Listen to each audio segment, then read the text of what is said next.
Tom Crean was a very ordinary man, a son of a farmer who ran away from home at the age of 15 to join the Royal Navy, and then served on 3 great expeditions to the Antarctic at the turn of the 20th century. And he's one of the very, very few men who served with both Captain Scott and Shackleton, and he was deeply respected by them both. He was an incredibly powerful man, a man of great resolve, and also a man of irrepressible optimism. And even in the face of great adversity, Tom always seemed to be able to raise a laugh or sing a song or cheer up people. He was a man, a jack of all trades. He could do pretty much anything. And he was very, very loyal character. So people like Scott and Shackleton could not have been able to do what they did in the Antarctic without the contribution of Tom Crean. His first expedition was on Discovery in 1901, and he joined that really by chance. And so there was a vacancy just as the ship was about to sail into the unknown for 2 years. And Tom volunteered to go, the classic Kerry man, you know, optimistic view of life, and he thought, well, I'll go down there. And he went off and was there for 2 years and was one of the most prodigious men in the sledging harness. He was as tough as old boots. The next expedition was Captain Scott's last, in the one on which he died. And Tom again was a key figure on that, a man of great strength and resolve. And he got to within 150 miles of the South Pole with Scott, and they separated for the last time.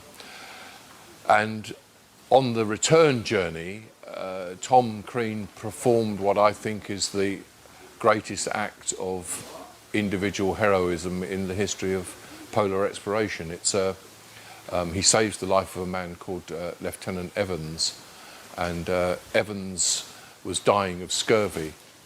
And Tom had already walked, if you can imagine, 1,500 miles, which, roughly speaking, from where we're talking today now in school, would get you to Moscow. The food had run out and Evans was dying, and Tom agreed to walk the last 35 miles on his own without a tent or a sleeping bag, and with only a couple of sticks of chocolate and some biscuits. And he did the walk in 18 hours, despite having already walked 1,500 miles.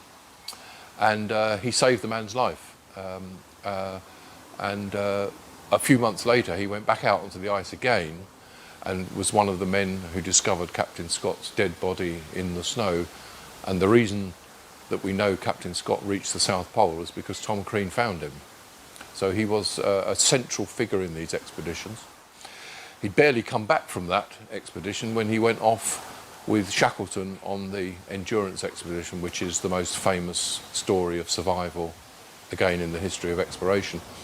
And Tom was a key figure on that, and when the ship was crushed and sunk in the Weddell Sea, Tom would have been a mainstay of Shackleton, and it was said that at times there were only 2 men that Shackleton could truly rely on, and one of them was Tom Crean. They lived on the ice for 2,000 miles of drift, and then sailed a very small open boat across to South Georgia, which is about 800 miles, and then they walked across the mountains of South Georgia to bring rescue to their men. And Tom is a man of great humility, lots of humour, very personal touches. And when they went back to Elephant Island to rescue the 22 castaways who'd been left there, and Tom knew that, and that's a lovely touch of humanity from a man. And that was the last act of Tom Crean as an explorer.